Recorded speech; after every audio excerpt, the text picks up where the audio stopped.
This episode is brought to you by LifeLock. With Cybersecurity Awareness Month winding down, LifeLock wants to remind you to update your software. These updates will patch up security issues that identity thieves can exploit to gain access to your personal info. For comprehensive identity theft protection, there's LifeLock. LifeLock alerts you to more uses of your personal info and fixes issues that arise. Protect your identity today with a 30-day free trial at lifelock.com/podcast. Hey there, CityCast Pittsburgh executive producer Mallory Falk here with a special announcement. I'm joined by producer Sophia Lowe and Hey Pittsburgh newsletter editor Francesca DeBecco, and we've got some congratulations. Yes, our stellar CityCast Pittsburgh host Megan Harris is being honored as one of Pittsburgh Magazine's 40 Under 40. Woo woo! Yay, Megan! Woo! We are all so lucky to work with Megan, and she works so hard every day to cover the city with care and joy and intelligence. That's something you already know if you're a podcast listener. And if you want to send your congrats to Megan too, our inbox is always open. Send some love. Email us. Email Megan. Our email is pittsburgh@citycast.fm. And don't forget to pick up a copy of Pittsburgh Magazine where you can see her lovely face on the cover. Okay, now on to the show.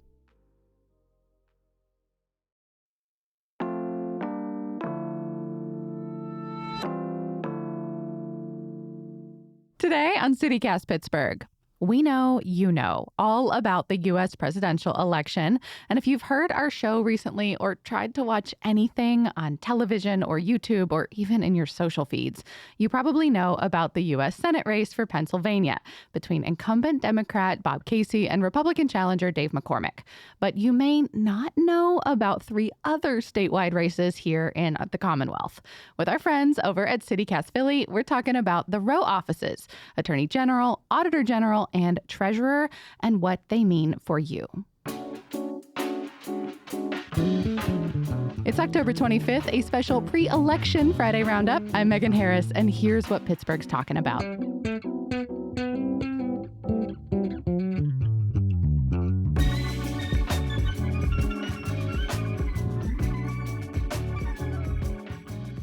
I'm with CityCast Philly's Trenae Nari. Good morning. Hey. And joining us to talk about these 3 statewide Pennsylvania races is the Capitol reporter from Spotlight PA, Stephen Caruso. He's a friend of both of our shows. Hi, thanks for having me. Okay, guys, what has it been like in this lead up to this election? What's it been like for you guys over in Pittsburgh and Harrisburg? I mean, I think the worst is during the Steelers and I'm betting the Eagles games and the Phillies and the Flyers and the Penguins. Well, the Phillies are out, so. I wasn't going to rub it in. But it's like, it's tough to watch sports right now, you know? Right. It used to be enjoyable to watch, but now we all collectively in my family go, ugh. The commercials, they're just intense. Is it like that for you, Stephen? Yeah. I mean, I think this is a universal Pennsylvanian experience. I like to go out. I try to shadow campaigns when they go door knocking just to hear from voters, mano a mano. And that this is a universal Pennsylvania experience. Like, this state doesn't share a lot. Erie is different from Scranton, is different from Philly, is different from Chambersburg. But I think everyone's just like, stop sending me mail. Stop putting ads on my television shows. My mind is made up in 99% of cases. Please stop. But hey, some people are going to make money off of it, so I'm happy for them. I don't know if I'm happy for them. It's exhausting. Yeah, it is exhausting and it's frustrating. But do you think that this national spotlight in some way is good for our state? Good for whom? I guess, I know I'm very busy doing media phone calls with everyone from Al Jazeera to the BBC. I don't know if that's good for Pennsylvania. I don't know, people pay attention, but if they're not understanding Pennsylvania in terms of the nuances of this really diverse state, and they're just thinking about it as the Pennsylvanians are going to decide the election again. If they're if they're not thinking about us as people, is it really worth it? But we have to talk about these things because it's our civic duty and we have to know, we have to share this information. So that's why we're here today. Stephen, let's get into it. These big statewide races, Attorney General, I think is probably arguably got the biggest, more people are aware of it than say Treasurer or Auditor. There's so many commercials around this campaign. There have been a couple of debates now. It feels like maybe this is getting more attention than usual, the attorney general's race. I'm curious your impressions on that. Yeah, so the attorney general is definitely the most high profile of those row offices. And when we say row offices, it's that's literally just a term because usually they're all in a row on a ballot and all of their offices sometimes are next to each other. Like there is very little to that term. I only say that because sometimes people, when I use that term publicly, ask me questions about it. But I digress to say that, yeah, attorney general is most important. They're the top cop, the chief prosecutor. They have the ability to convene grand juries on subjects like fracking waste. They have the ability to, they lead prosecutions of political corruption or drug trafficking. And and also I should say they have the ability to file lawsuits over things like election law or abortion law. And so their position has a lot of national implications. I go no further than our current governor, Josh Shapiro, who was the attorney general before he ran for governor. It's a big launching pad for political careers, and national politicians are aware of this. There are two national groups for both Democrats and Republicans that only route national corporate and PAC dollars to attorney general's races now. They're called RAGA and DAGA, just Democratic Republican Attorney General Association. Those groups are spending big on this race, and that's why you see so many ads on this race, because this position does have a lot of implications. I mean, if attorney generals can banding together among states, which is what they oftentimes do. You saw a lot of this against Trump. States would band together, Democratic states, and file action against him. You saw Republican states band together and file actions against Biden. This is a way of sort of trying to use the power of the states to fight a federal government if there are no checks on it in D.C. Yeah, but it's not just political, too. I think we should point out that a lot of times they band together to file lawsuits on behalf of, their constituencies, too, against the opioid manufacturers, for example, or when they were talking about sex abuse in the Catholic Church. There are other ways that they use the office that aren't just split along party lines. Yes, thank you for pointing that out, because that is very true. This is an office that, it has a meaningful role as the top prosecutor in sort of setting the standard for how criminal justice issues are handled. The opioid case is a great one. I mean, that was bipartisan. And I think when attorney generals are really doing, a job, opioids affected people no matter their party registration. And so that was a key issue of, law enforcement, I think, being very nonpartisan. But these positions are increasingly also becoming partisan. And I think that's why you're seeing renewed national interest. So it isn't so much just this race within the state where you're pitting the local interests against each other to fight for who gets to kind of lead law enforcement. But, national groups are seeing interest in this to not only make sure the attorney general's office is friendly to your goals, but also you're making sure somebody in your party is there to use it as a leapfrog for a higher office, whether that's U.S. Senate or governor or whatever. Okay, so you gave us a little overview of what this office does. Now, tell us about the Democrat Eugene DePasquale and Republican Dave Sunday. Two different backgrounds, very different politics, right? Yeah. So Eugene DePasquale is a Democrat. His name might be familiar to folks because he was the Auditor General for 8 years, another office we're going to talk about. He is an attorney. You have to be an attorney to be in this office. He's running as kind of a very standard Democrat. He's talking about these national issues that we kind of were talking about. Abortion rights. He's talking about election law. He's saying about consumer protection. That's another thing the Attorney General has a lot of say over. He's really saying he wants to use the office to, kind of attack these issues. Dave Sunday, the Republican, he's the district attorney in York County, central Pennsylvania. He has tried to sort of be conservative, but also leave himself open to seem, I think, like a moderate. I mean, he talks a lot about his idea is redemption and accountability. For folks that have been prosecuted through criminal court systems. Correct. Yeah. And he brings this up a lot in how he addressed the opioid crisis in York County. He was a prosecutor within the office before he ran to be district attorney. And, he brings up this idea that, he wants to provide as many avenues out of the criminal justice system, the people who are willing to be rehabilitated, as accountability for folks if they refuse to take that within the criminal justice system through jail time or what have you. And he's pointed to some decent results in terms of overdose reductions and within the county, as well as a reduction in gun violence. Stephen, I've been really struck by listening to these two candidates talk, like just how much Dave Sunday, the Republican, keeps hammering about his own experience as a prosecutor through criminal courts and being a district attorney, and how like he just keeps saying like, and Eugene DePasquale has never done this. He's never done this. He's never done this. He's a career politician. I don't know. Maybe I'm just looking at this through a weird lens, but I've only really ever thought of the attorney general as a bureaucrat. Like, I don't think of this as being like a courtroom job, but maybe I've got it all wrong. I think this is a normal criticism for pretty much all of these offices we're going to talk about, is this idea of like, is their job to be an expert, someone who has all the qualifications to do the job in the description themselves, or to lead an office full of experts like attorneys and auditors and financial planners who then will take policy from the top from somebody who has ideas on how to use this office and implement it. Yeah, actually, here's what they had to say in the debate. We'll hear from Sunday First, followed by DePasquale. Only one person standing here has ever been a prosecutor. Only one person standing here has ever been in front of a jury. Only one person standing here has ever conducted a criminal investigation. The Attorney General is Pennsylvania's top law enforcement officer that oversees hundreds of prosecutors that conduct criminal investigations. And that's what I'm here, and that's why I'm running for Attorney General. I'm the only one that's run a complicated statewide agency. That's the type of leadership we'll need on day one. And that's why, particularly on my work on protecting children and cracking down on the untested rape kits, is why law enforcement has also endorsed me. So like to Sunday's point, look, I don't think Josh Shapiro appeared in many courtrooms as Attorney General either.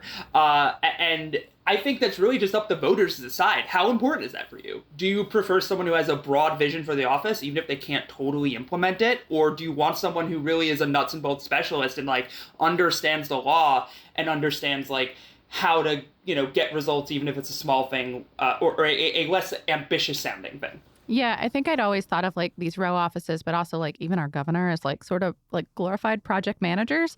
Like they're politicians, but mostly they're directing people. I don't know. What's also interesting about this job is that 2 of the last 3 governors were attorneys general.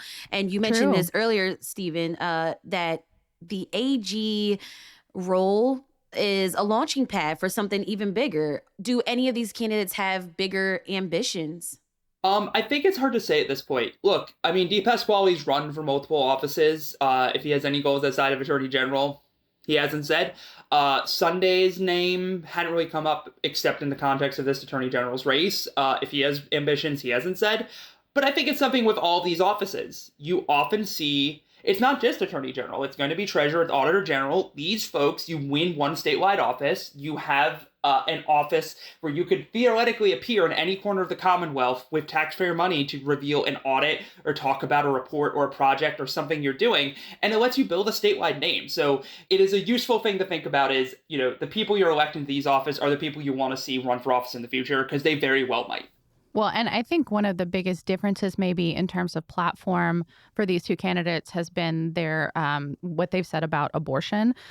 So both of them have made statements about like, I will uphold the letter of the law in Pennsylvania. Whatever the law is what I will do, except for abortion. So right now, Pennsylvania, you can get an abortion, medical or voluntary, through 24 weeks. There is no ban, but a big part of the election has been talking about Project 2025 and this commitment to enforcing a nationwide ban. Dave Sunday has said that he would uphold the letter of the law. No ban is coming, but did not answer whether he would ever prosecute anybody, at least on the debate stage. In Pennsylvania, abortion is legal through the end of the 6th month of pregnancy. And after that, there's exceptions for rape, incest, and life of the mother. That's the law in Pennsylvania. That's been the law here for over 40 years. I was like 6 when that law was passed. And just like I would every other law, I will absolutely enforce and defend the abortion laws in Pennsylvania, period. DePasquale, on the other hand, has said unequivocally over and over again, I don't care what the law is. I will not prosecute a woman for getting an abortion for any reason. I will not prosecute their doctor, and I will not prosecute somebody who comes to Pennsylvania for this procedure. It is a big difference in how they answer that question. I want to be very clear. I will never prosecute a woman or a doctor that performs an abortion. If you want someone that's going to put a woman in jail that has an abortion, you're going to need another attorney general, because it's not going to be me. Yeah, and if I will, I think this is where a lot of it comes down to. Republicans know abortion is an issue that doesn't always look good for them. And I'm just not trying to sound blasé with that, but it's an issue that's really motivated, particularly I think a lot of women to come out and vote in this election and in 2022. To Sunday's answer, I've talked to his campaign and I've read his answer, and also a lot of his answer on that kind of is very dependent on the legislature. And he really kind of leans on, I'm going to enforce the law as written. And right now, as you noted, it is legal for women to get an abortion in Pennsylvania up to 24 weeks. And there's no ability to really, prosecute a doctor for that. I would say that, his point is basically that I don't see that law changing anytime soon, because Republicans started to make an effort to do that in 2022, and they lost the state house. The House is now Democratic. I think abortion was a big part of that. But so much of that could change in this election cycle. That is the best question that I think one could say, is that, his answer seems very dependent on the law. He hasn't given an answer on what would happen if that law were to change. What he said is, I'll enforce the law. And I believe in one of the debates when pressed, he kind of said, I don't see that changing. Of course, I think there's a lot of things that have happened in the last 8 to 10 years that people didn't see coming that happened. So, I'm just saying, I get the point he's trying to make. I also will tell you, trying to predict what the Pennsylvania legislature is going to do is a fool's errand. Steve, you got to explain to us, there is a familiar name involved in the background of this race. Our state's richest man, Jeffrey, is it Yaz? Yeah. Jeff Yaz. Okay, Yaz. Like Yaz Queen. Yaz Queen. Okay. Yeah, literally. Jeffrey Yaz. I only want Trinae saying this man's name from now on. Okay. How is Yaz trying to influence the outcome in this race? He's doing what he has been doing pretty much every election since roughly 2018, 19, 20, which is spend boatloads of money. He's a billionaire. He's Pennsylvania's richest man through his stock trading and also a big investment in TikTok. And so he pours millions of those dollars into state races. In particular, we've seen it in judicial races, we've seen it in legislative races, and now we're increasingly seeing it in this attorney general's race. Look, Jeff Yass's main issue, as his allies will often say it, and I think Yass himself has kind of said in interviews, is school choice. The attorney general's office doesn't have a huge role in education, though they could potentially file lawsuits against schools if they saw them as non-compliant with existing law. Around students, but I don't know what that would look like in Pennsylvania. But he also has in Philadelphia, for instance, he put a lot of money into some PACs to try to go after Helen Gim and in her mayoral race on this law and order issue, among other things. I believe he also spent money in Allegheny County in local races last year during the county executive race. So I think Yass and the people around him are just increasingly aware that there are a lot of, young, ambitious, progressive politicians that, they want to spend money against. And Eugene maybe isn't particularly progressive, particularly young, but also just in general, it seems like there's more and more spending being directed down ticket to try and help Republicans win there to prevent, as we noted, the rise up of successful Democrats using the platforms of government. I can't tell you what Jeff Yass's priorities are in public safety. He's on the board of the Libertarian Cato Institute, which I don't particularly think of as a tough on crime institution. But, I think at bare minimum, he's a man that's aware that for Republicans to succeed in Pennsylvania, you got to start somewhere. So you might as well put money into these low information races like attorney general, even though they are incredibly important.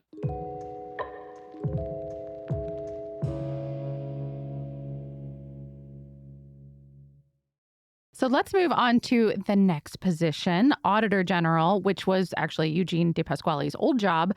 What does this person do and who is running? Auditor General is perhaps my favorite position because their job is basically to just review all of the state spending. They are professional neb noses, and I love that. They're basically the closest thing to a journalist in state government. Look, I'm being a little glib with that, but truly, their job is just make sure state dollars are being spent on what they should do. They have some restrictions on what they can and can't look at, but Auditor General's job are to follow the money from local fire departments to local pension funds to the state's Medicaid program, all the way up to the governor's office if they want to. There's an old audit of how the state plane was used. So, and I think that's fascinating because it gives them a lot of discretion. But I should say, too, is that discretion also can come at a cost of deft. We brought up this issue of, their priorities and what they think about. Some of those audits, of local fire departments and pensions, are required by law. The Auditor General's office has to look at them. The fun stuff, say how the state plane is being used, That's what they're supposed to do kind of on their own time once they've eaten their vegetables, so to speak, of the pensions and the fire departments and whatnot. And that's where it gets into, the candidates. Tim DeFore, a Republican, is the incumbent. He's from Dauphin County. He himself has a long history of doing this stuff. He's been an auditor. He's been a fraud detector. He's done a lot of this work. He won in 2020, replacing Eugene DePasquale. And he's mostly run on bread and butter. Like, I'm just here to make sure this office is doing what it needs to do. His sexiest audit was of the Governor Tom Wolf's business waiver program from 2020, which your listeners might recall was that program that let certain businesses reopen. He basically said it was poorly run, kind of confusing, didn't really swing a big hammer at Wolf, just said program was kind of bad, businesses were confused. That's about all I got. And then he is running against State Rep Malcolm Kenyatta from Philadelphia. He is a very outspoken progressive. He's been a top surrogate for Democrats. He appears on cable news. He ran unsuccessfully for U.S. Senate in 2022. And he's kind of running on, I want to make this office a watchdog for the people. He's talked about, wanting to make sure the office takes a closer look at labor law violations among state contractors. He's also talked about trying to audit how the state addresses gun violence to look for how money is used or abused within that. And he's also trying to just, say DeFore, DeFore is a Republican, and in the year 2024, is it safe to vote for a Republican given all the things that we associate Republicans with in the year of our Lord 2024, if you are a traditional liberal voter in, say, the suburbs who might have voted Republican in the past, but is starting to become more Democratic. So funny thing is, I sat across in some classes with Kenyatta. We both went to Temple together, and Drexel. He graduated. I did not. Kenyatta is also seeking re-election to the State House too, right? Yes. Yeah, a little unconventional this year. Yeah. Yeah. Oh, well, I don't know if that's actually pretty conventional these days in Pennsylvania. I mean, yes, increasingly so, but I still think it's like, it still hits me as weird sometimes when we see that. Like, yes, you're right. Like, but the inside baseball. I feel like for us, when we see our ballots and we're like, wait, you're doing two? Wait, what? I fully support listeners taking away whatever conclusion they want. I just simply wish to note that, I have the clips to show you what happens when people do that, and they did it a lot last year. But yeah, he is also running for re-election to state rep along with the statewide office. Look, I think Kenyatta, he's always had a nose for a viral moment. And as we've noted, he's run for a statewide office once already. This is his second run. He's someone who, he's young. He's the first openly gay Black lawmaker in the Pennsylvania General Assembly. I think that he's building a brand. He has a brand, and he's an ambitious politician. And this is, he's taking a run at this office that is sort of an open book. As I noted, Eugene DePasquale was the Auditor General before this. He was known for just kind of going around the state and trying to shine a light on things. And it goes back to this debate, like, is the point of this office to just take deep dives on the things that they're required to by law? Or is the point of this office to use the bully pulpit you're given as a statewide elected official to try and just get your hands in a lot of places and bring attention to it? I think that's the fundamental back and forth with the Auditor General's office.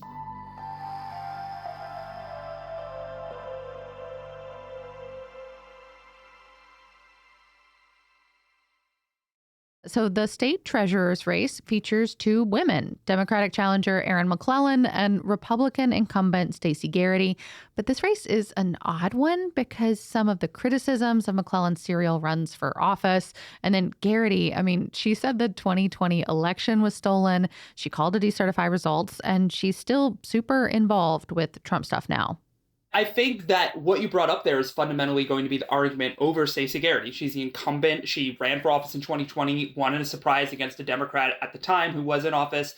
And during her run and as office, she has played into the narrative that the 2020 election was stolen, including at a rally with Trump, I believe, in 2022.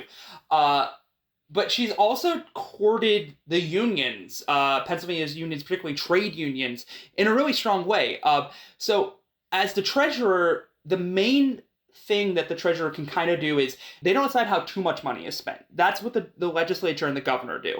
The treasurer just writes a check. Their name is on, your paycheck as a Commonwealth employee, and they make sure all those checks go out, whether it's for a grant program or, to a DMV worker. But they have some ability to basically use money that isn't going to be spent in a couple months and throw it at an investment in the meantime.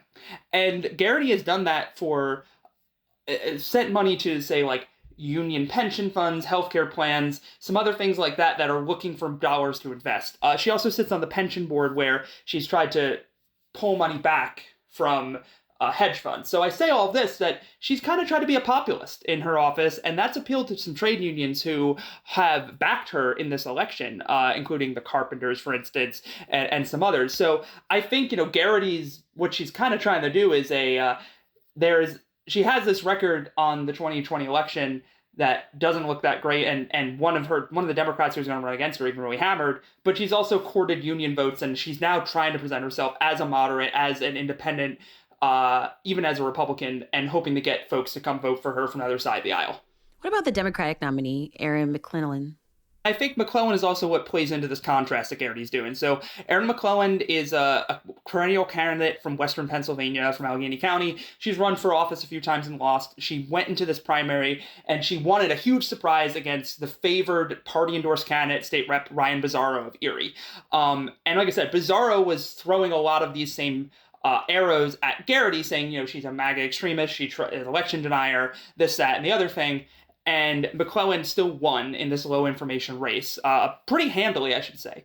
So McClellan, she's run rehab centers in Western Pennsylvania, and she's running as basically just, I think, a fresh face. She's saying that she'll try to keep, in particular, state dollars out of foreign investments. She's pointed to about $50 million in state money that Garrity put into Israel bonds after the October 7th attack last year. So McClellan is, I think, trying to just draw a distinction between, the mainstream Democratic Party and herself with, say, the Israel stance. And also, most notably, she specifically said that she did not want Josh Shapiro to be Kamala Harris's running mate in August over the accusations of sexual harassment by one of his top aides. So that has led to some, I think, internal drama within the Democratic Party, and Garrity has tried to fan those flames as well and just basically convince anyone that she can that McClellan's a little out there, a perennial candidate, and if you think that's weird, you should vote for me. McClellan, meanwhile, I think is just, she's run a low-key campaign. She did in the primary. I think she's doing it again in the general. I'm very interested to see how this race turns out, though. Yeah. I'm also very interested to know, what are you guys eating on election night? Well, Trinae with the hard-hitting questions always. Right. I mean, we're doing pizza, obviously. It's the journalism pizza, joke coffee. every year. Yeah. Do you have a go-to spot, Trinae, over there in Philly? So this year I'm gonna try this spot called Pizza John. It's in Manioc. They've got New York and Detroit styles, but they also have the grandmom style. Do you even know what that is? No. is that Sicilian? Yeah, it's a sesame seed bottom square Yeah. pie. So Yeah, it's like a Sicilian, I feel like. I like that. What about you guys? We're definitely here in Pittsburgh going for Spack Brothers. They are a classic over in our East End neighborhoods. But they have all kinds of options. They do gluten-free and vegan, and they have a pickle pizza that people go nuts for. We have not aligned as a team on toppings. We'll get to that soon. Ballots must be cast, but yeah, we definitely know our spot. Nice. Steven, what you getting? Well, honestly, I don't know exactly where I'm going to be yet. I'm still making my plans, and my gut is I might be on the road somewhere at a candidate celebration, or potentially group therapy session, whichever way it goes. So I don't know. I guess I'll be eating whatever I can get my hands on. Sorry, I don't have a good answer for this. It's okay. No, Stephen, you are truly in the trenches. So thank you for your service. And thank you for joining us today here on both CityCast Philly and CityCast Pittsburgh. Thanks, Steven. Thank you for having me. And if I may, all I want to say is, if any of your viewers found me yapping to be too hard to follow, you can go to spotlightpa.org and find voter guides for all three of these races that go over the candidates, their qualifications, the offices, and some key positions. We also have quizzes for all of the offices if you don't want to have to read things, you just want to like click through and select the things that match your position best. So go to spotlightpa.org. I know my yapping is hard to follow. It's not hard to follow. We fully endorse your work over there. Y'all are doing amazing work with the voter guides. Please keep it up, and thank you so much. Yes, thank you. Thank you.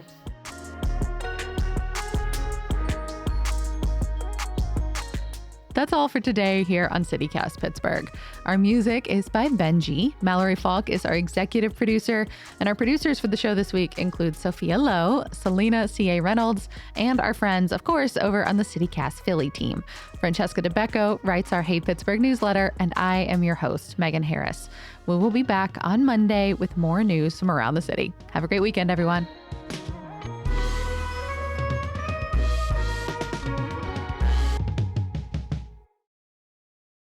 So is this City's Cast or City Casts? Which one is it? Ooh, that's a good question. Like attorneys general, it should be City's Cast, in my opinion. I mean, you've cast a ballot now. That's fine. I'm down.